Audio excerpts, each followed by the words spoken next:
एक बार हम लोग जयकार बोले, जयकार बोलते हैं।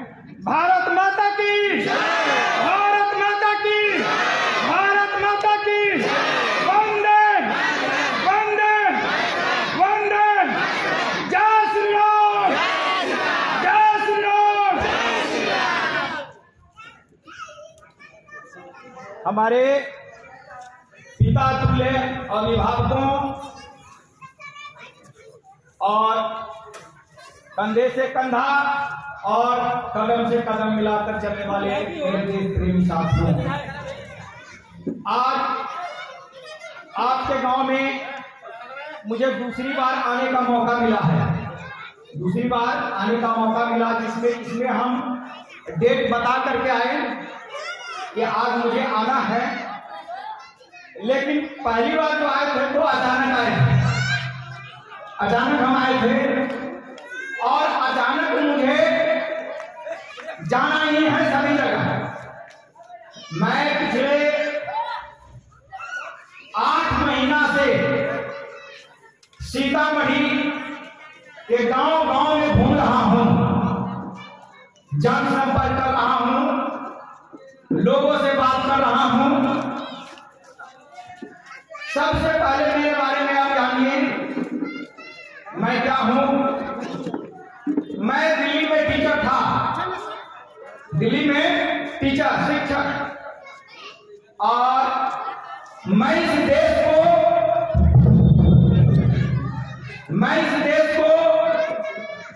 सैकड़ों हजारों डॉक्टर इंजीनियर पैदा करके दिया है, और मैं फिजिक्स पढ़ाता हूं। दिल्ली में अच्छा खासा पैसा कमाते थे, घर परिवार बसाते थे, और वहां पर हमने बिहार के लोगों के लिए भी बहुत काफी काम किया। बिहार के लोगों के लिए बहुत काफी काम किया।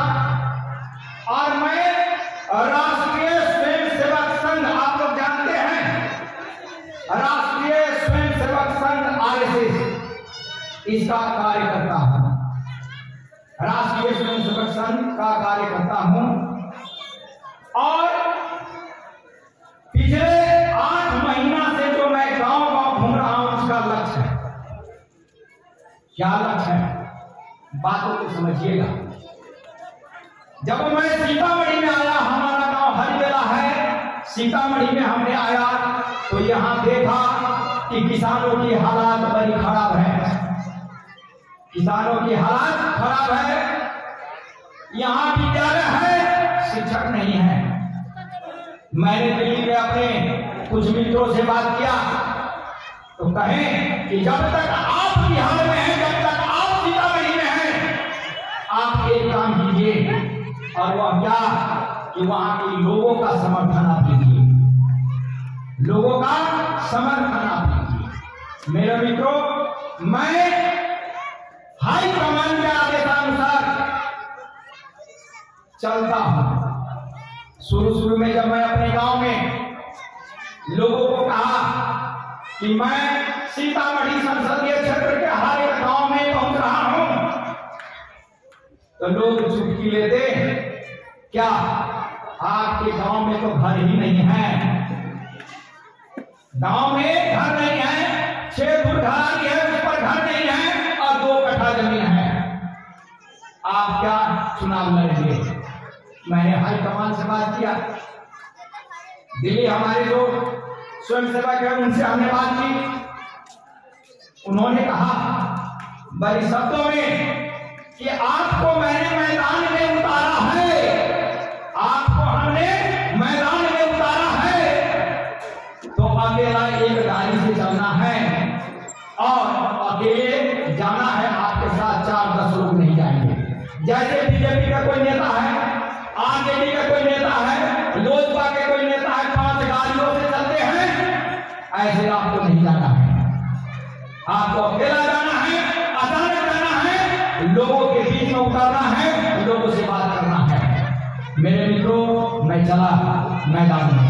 आज तो गांव में छुट्टी कोई नहीं ले रहा है, कह रहा है किसके पास हिम्मत साहस है तो गांव गांव चल रहा है, गांव गांव हम जाते हैं।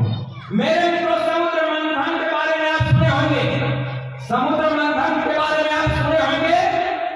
सूर्य और असुर, देवता और दानव के बीच में जो समुद्र मंथन हुआ था, उसमें पहला पदार्थ क्या निकला था? विष निकला। क्या निकला था? विष। और उस विष का नाम क्या है? कालकूट विष। पूरे पृथ्वी पर त्राहिमाम हुआ।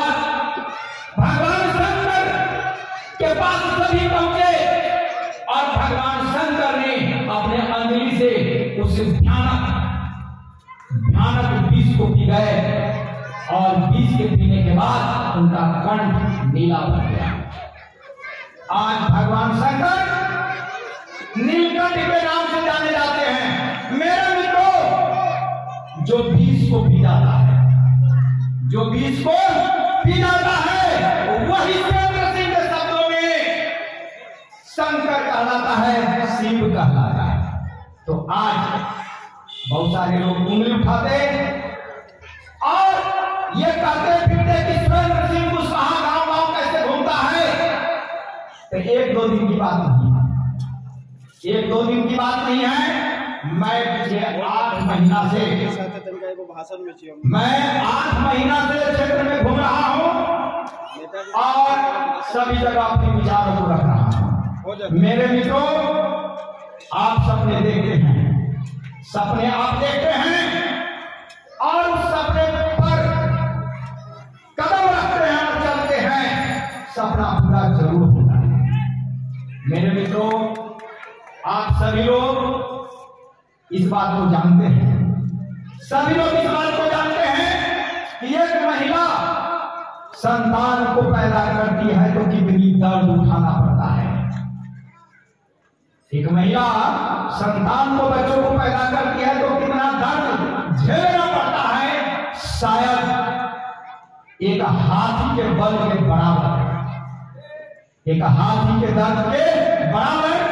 लेकिन वो महिला जब अपनी बच्चों का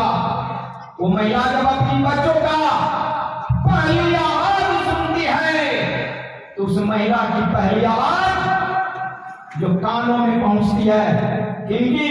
बच्चों की किलकारियां आवाज। तो बच्चों की आवाज और मां के दिल के बीच जो संबंध पैदा होता है, सुरेंद्र सिंह के शब्दों में वही प्यार कहलाता है, वही मोहब्बत कहलाता है, वही स्नेह कहलाता है। मेरे मित्रों, मैं छोटा बच्चा हूं, राजनीति मुझे आती नहीं है। पहले दिन भी यहाँ हम बोले थे तो हमारे पिता तुल्य अभिभावक नाराज हो गए।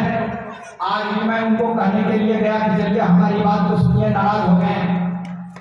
कोई बात नहीं, मैं शंकर की तरह 20 बिना अच्छी तरीके से जानता हूं, 20 बिना जानता हूं। समाज में लोग चुटकी लेते हैं, हमारे गांव में लोग चुटकी लेते हैं, लेकिन 8 महीनों से जिस मैदान में उतरकर, जिस चक्रव्यूह में उतरकर मैं लड़ रहा हूं, वो निहत्था था। मेरे पास न 5 गाड़ियां हैं, न 10 कोई नेता साथ में चल रहे हैं, अकेला चल रहा हूं, अकेला लोगों से मिलता हूं, बड़े बड़े पत्रकार का सामना करता हूं। जब हम शुरुआत किए थे तो इतना नहीं बोल पाते थे, लेकिन अब मैं घंट बोलता। मेरे मित्रों, ये सारी बात है। भारत कोई भूमि का टुकड़ा नहीं है, भारत कोई भूमि का टुकड़ा नहीं है, ये जीता जागता राष्ट्र पुरुष है। क्या है? जीता जागता राष्ट्र पुरुष है। जहां बड़े बड़े ऋषि मुनि तपस्वी जिस जमीन पर चारों वेद की रचना की गई, 18 पुराण लिखे गए, वह कोई भूमि का टुकड़ा नहीं है, वो जीता जागता राष्ट्र पुरुष है। महाभारत में दोनों ओर की सेनाएं खड़ी है, लेकिन भगवान कृष्ण अर्जुन को उपदेश दे रहे हैं। दोनों ओर की सेनाएं खड़ी है। इतनी अनुशासन पूरी दुनिया में आपको देखने को नहीं मिलेगा जहां दोनों ओर की सेनाएं खड़ी है, लेकिन वहां उपदेश दिया जा रहा है। यूनिवर्सिटी विद्यालय खोल रहे भगवान कृष्ण, और ऐसे देश को हम जीता जागता राष्ट्र पुरुष की संज्ञा देते हैं। दुनिया के विजेता कहलाने वाले सिकंदर भी इस भारत की भूमि से लौट करके चले गए। उस भारत को जीता जागता राष्ट्र पुरुष की संज्ञा देते हैं। मेरे मित्रों, हमारे कवि के प्रधानमंत्री, पूर्व प्रधानमंत्री माननीय अटल बिहारी वाजपेयी जी एक दुख भरी बात कहे। वो कवि हृदय हैं, उनकी भावनाओं को समझने की जरूरत है। क्या करते हैं? टूट जाते हैं जब सपने, मेरे मित्रों ध्यान से सुनेंगे, टूट जाते हैं जब सपने, तो आप सिस्किया आहे अफसोस करते हैं कि हमने तो घर बनाने के लिए सोचा था, घर नहीं बना। हमने तो बेटा की शादी के लिए चले थे, बीच में कोई कुचरी काट दिया, नहीं हुआ। जमीन खरीदने के लिए प्यारा दिए थे, नहीं हुआ। अफसोस होता है। उसको हिंदी में शब्दावली में ध्यान देंगे, क्या कहते हैं? सिसकी भरना। लेकिन तब होता है दर्द, उसको क्या बोलेंगे? व्यथा। हिंदी में क्या बोलते हैं? व्यथा। क्या बोलेंगे? व्यथा। दुख, दर्द, व्यथा उसको कहते हैं जी। और ये व्यथा कहां से निकलती है? आंखों से निकलती है। उसको क्या बोलते हैं? पलक। फिर तो अटल बिहारी वाजपेयी जी क्या कहते हैं? टूटे हुए सपनों की कौन सुने सिसकी, टूटे हुए सपनों की कौन सुने सिसकी, अंतर को चीर व्यथा, अंतर को चीर व्यथा, पलकों पर ठिठकी। हार नहीं मानूंगा, रार नहीं ठानूंगा, हार नहीं मानूंगा, रार नहीं ठानूंगा। काल के कपाल पर लिखता मिटाता हूं, गीत नया गाता हूं, गीत नया गाता हूं। तो मेरे मित्रों, सबसे बड़ी बात है कि हम आपके समक्ष अपनी बात को रखें। और एक दो चीज और आप ध्यान देंगे कि हमारे ऊपर एक प्रयोग किया जा रहा है। गांडीवधारी अर्जुन का पुत्र अभिमन्यु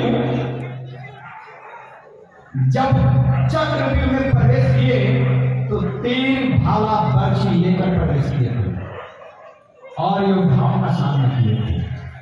लेकिन हमें उस चक्रव्यूह में उतारा गया है,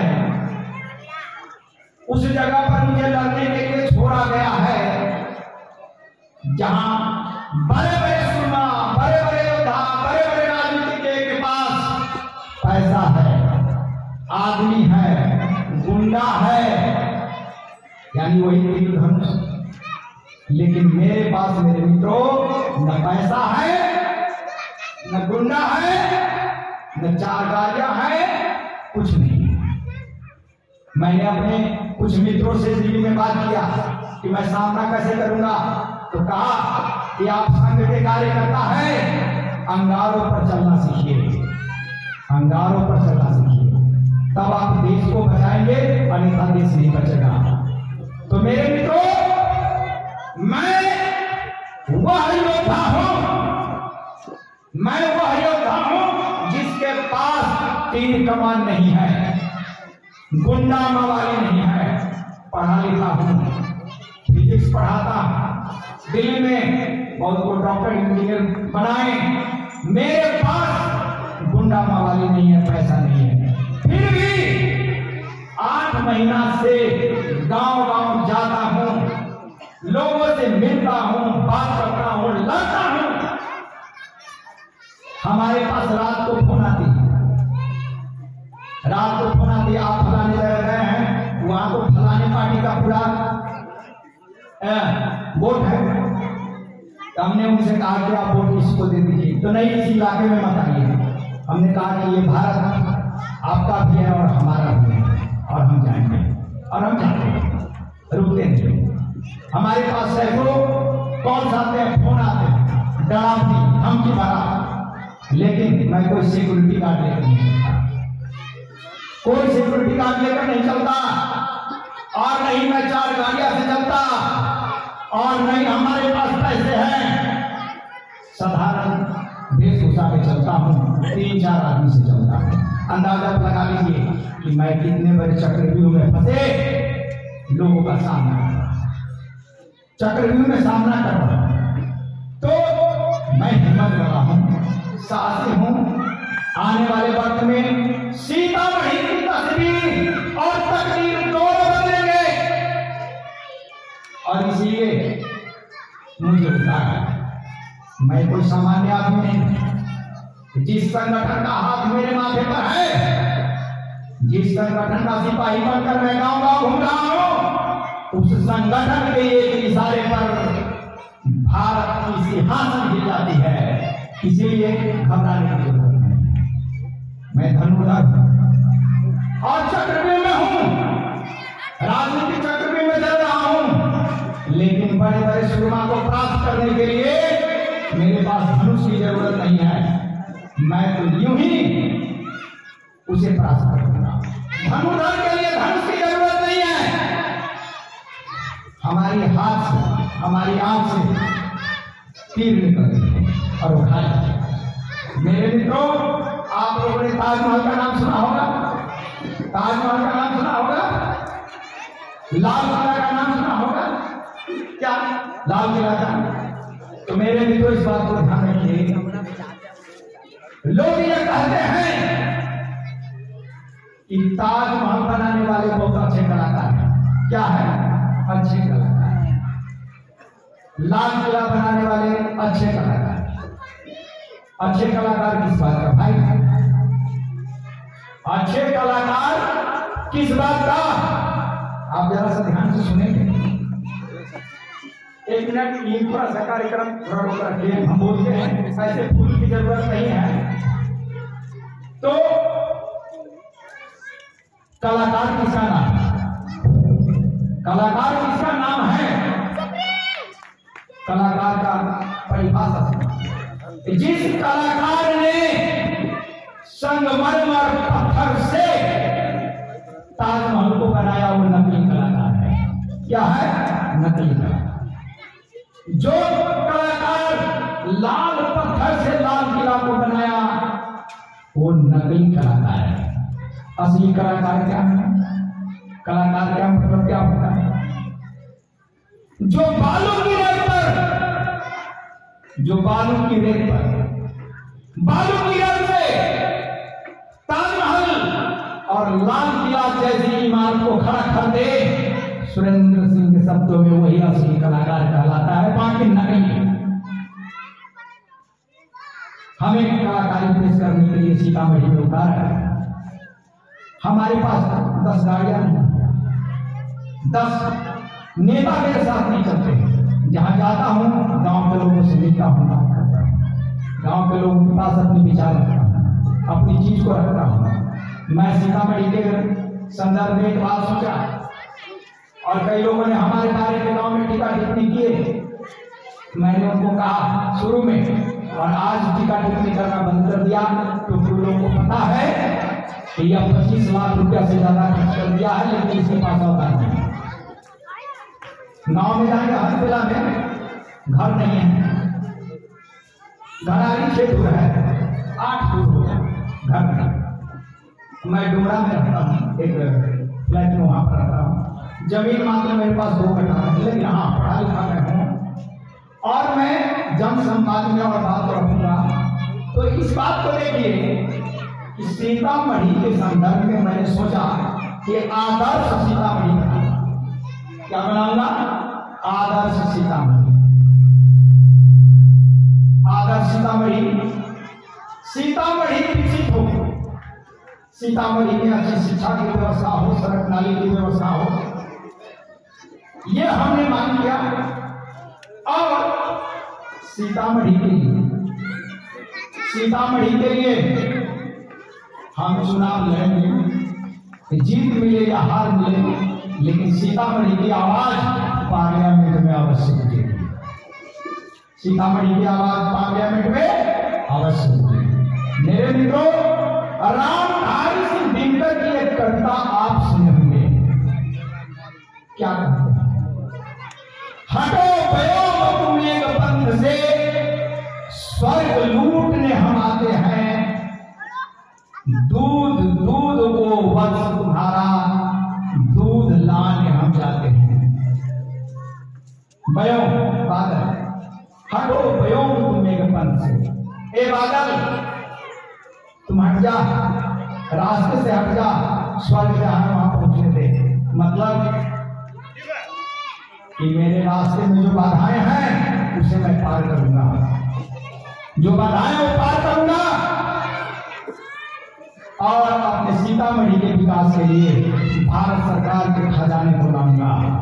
ये मैंने विकल्प संकल्प किया और हर बच्चे को खुशहाल बनाऊंगा। ये हमारी सोच और सपना। मेरे मित्रों, सात भरी का मैं कदम रखा हूं और इस हिसाब से मैं चल रहा हूं। मैं चाहता हूं कि यहाँ की आवाज, बिशनपुर गांव की आवाज, ये आवाज एक विद्युत तरंग बन जाए, करंट बन जाए। वो चीज क्या हो, ये हम चाहते हैं।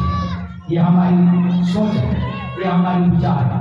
तो मेरे बंधुओं, मैं अपनी बात को यहीं पर विराम देता हूं और आप लोगों से जो ताली उम्मीद करता हूं कि आप ताली बजाएंगे।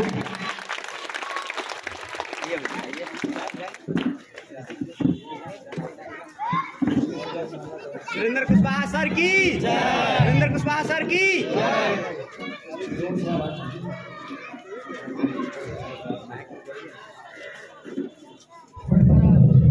वीडियो भी आनी चाहिए।